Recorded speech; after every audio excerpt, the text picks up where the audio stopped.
जय माँ काली मित्रों, आपका हमारे चैनल माँ काली माँ दुर्गा शक्ति संवाद में स्वागत है। मित्रों, अगर आप हमारे चैनल पर नए हैं तो हमारे चैनल को सब्सक्राइब कीजिए, लाइक कीजिए, शेयर कीजिए। साथ ही नोटिफिकेशन बेल को भी प्रेस कीजिए, जिससे हमारी आने वाली वीडियोस का नोटिफिकेशन आपको तुरंत मिल जाए। तो मित्रों, आज का जो विषय है वो विषय ये है कि जैसा आप सभी जानते हैं कि दिवाली आने वाली है। तो जब दिवाली आती है, दीपावली आती है, तो उस समय पर बहुत सारी चीज़ें होती हैं। और दीपावली का जो वास्तविक अर्थ है वो ये है कि दीपावली महानिशा कहलाती है, यानी महानिशा यानी महारात्रि। तो ये महान रात्रि होती है, महानिशा होती है।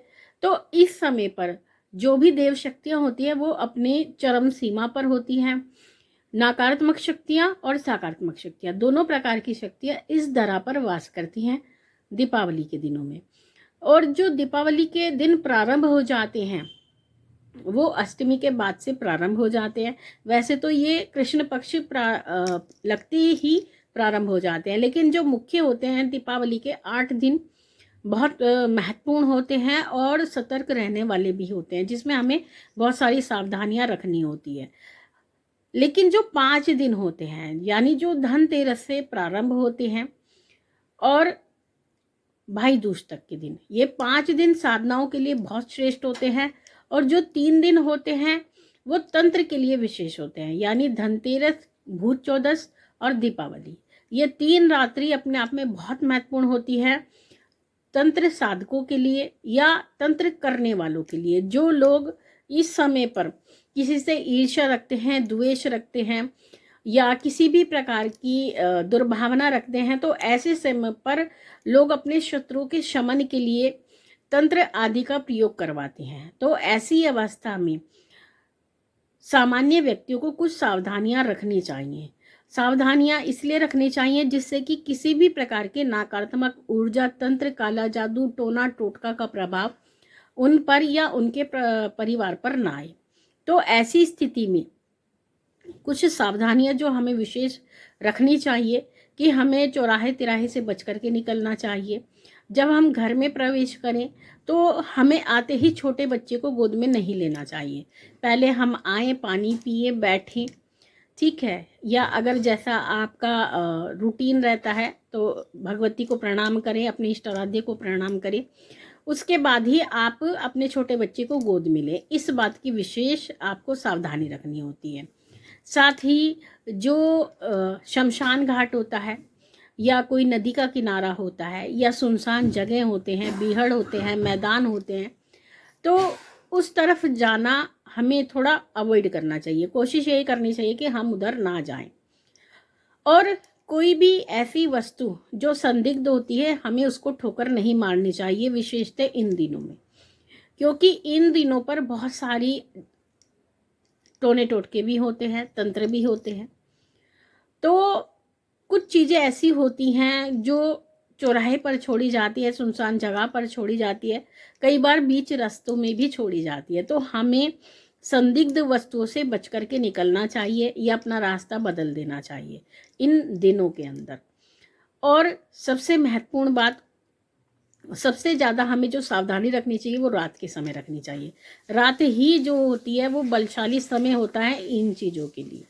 तो आपको इन चीज़ों का ध्यान रखना चाहिए। कोशिश ये कीजिए कि आप मीठा खा करके इन जगहों से ना निकले, खुशबू लगा करके, इत्र लगा करके इन जगहों से आप ना निकलें। तो अगर आप ये सावधानियां रखते हैं तो जो हमारे साथ दुर्घटना होने वाली है, क्योंकि हम इसको दुर्घटना ही कहेंगे, अगर कोई चीज़ हमको लग जाती है या चपेट आ जाती है या किसी भी प्रकार का कोई ऐसा नकारात्मक प्रभाव हमारे ऊपर आ जाता है, तो वो हमारे जीवन की एक दुर्घटना है, एक दुखद स्थिति है। तो हमें उससे बचना चाहिए। तो उसके लिए सबसे पहले तो हमें यही ध्यान रखना है कि हम इन चीज़ों से बचें। दूसरा, कुछ उपाय हमें करने चाहिए जिससे कि इन चीज़ों का प्रभाव हमारे ऊपर इन दिनों में ना आ सके। सबसे पहले तो हमें एक उपाय ये करना चाहिए कि आपको जो आपकी दहलीज है उसके बाहर शाम के बाद या रात के बाद जब आप अपना मुख्य द्वार बंद करते हैं तो आपको थोड़ी पीली सरसों छिड़क देनी चाहिए। ये आपके लिए बहुत ज़रूरी है।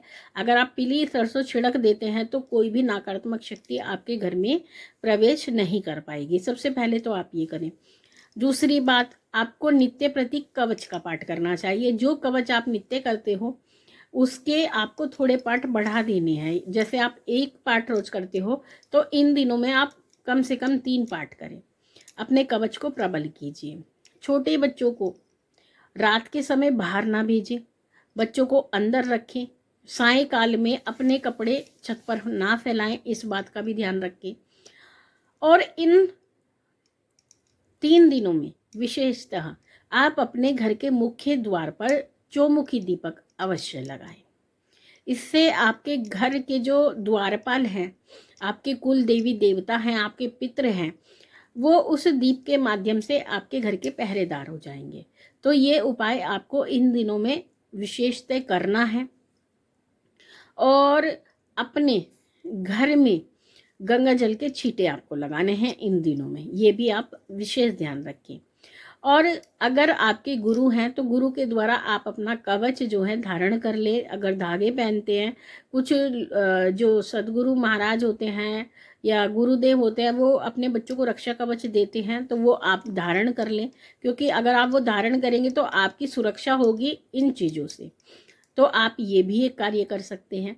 साथ ही आपको जो आपकी स्त्री है वो एक बात का विशेष ध्यान रखिए कि जैसे ही आप घर में प्रवेश करते हैं तो उस समय पर वो आपको तुरंत घर के जो मतलब मुख्य स्थान होता है वहाँ पर ना जाने दे। कुछ समय आप थोड़ी देर बाहर ही बैठें। जैसे आपके घर के स्टार्टिंग में कोई बैठक होती है या कोई भी ऐसा स्थान होता है तो आप कम से कम 2-4 मिनट के लिए वहाँ पर बैठ करके पानी पी करके आप अपने घर में अंदर प्रवेश करें। क्योंकि कई बार ऐसा भी होता है कि बहुत सारी चीज़ें हमारे साथ में लगकर आ जाती हैं, अगर हम रुक जाते हैं तो वो बाहर के बाहर ही वापस चली जाती है। तो थोड़ा सा हम इन बातों का अगर ध्यान रखते हैं तो बहुत श्रेष्ठ है। साथ ही ये जो 3 दिन हैं, जैसे कि धनतेरस से लेकर के दीपावली का समय, बहुत श्रेष्ठ है आपकी पूजा साधना के लिए। तो आप पूजा साधना भी कर सकते हैं। और किस प्रकार कर सकते हैं वो आपको हम अगली वीडियो में बताएंगे कि कैसे आप अपने जो मंत्र हैं उनको जागृत कर सकते हैं, या नई साधनाएं भी आप इन 5 दिनों में, यानी धनतेरस से लेकर के भाई दूज तक आप इन 5 दिनों में अपने मंत्र को जागृत कर सकते हैं, नई साधनाएं कर सकते हैं, अपने कवच को प्रबल कर सकते हैं। जो कवच आप लगाते हो पूजा के समय, सुरक्षा मंत्र जो आप लगाते हो पूजा के समय, वो सभी आप कैसे प्रबल कर सकते हैं ये हम आपको अगली वीडियो में जानकारी देंगे। तो मित्रों, ये थी जानकारी आप सभी के लिए। माँ भगवती से यही प्रार्थना करते हैं कि वो आपके भंडारे भरती रहे, आपकी सभी कामनाओं को पूर्ण करती रहे, आप पे अपना पूर्ण आशीर्वाद बना के रखे। आपसे जल्द ही मिलेंगे, तब तक के लिए जय महाकाली, जय महाकाल।